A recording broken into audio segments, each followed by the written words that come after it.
தூத்துக்குடி மாவட்டம் கோவில்பட்டி அருகே வந்தே பாரத் ரயில் மீது கல் வீசப்பட்டது. கண்ணாடி சேதமடைந்தது. நாகர்கோவிலிருந்து சென்னை நோக்கி செல்லும் வந்தே பாரத் ரயில் கோவில்பட்டி ரயில்வே நிலையத்தை கடந்து சென்றபோது மர்ம நபர்கள் கல்வீசி தாக்கியது. C-16 பெட்டியின் கண்ணாடி சேதமடைந்தது. இதுகுறித்து ரயில்வே பாதுகாப்பு படை போலீசார் வழக்கு பதிந்து விசாரித்து வருகிறார்கள்.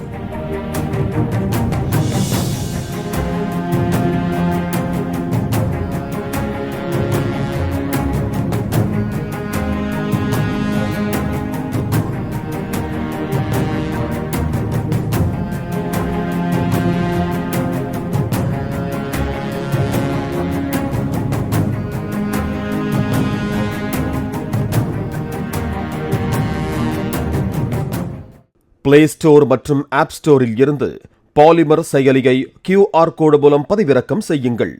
செய்திகளை உடனுக்குடன் பெறுங்கள்.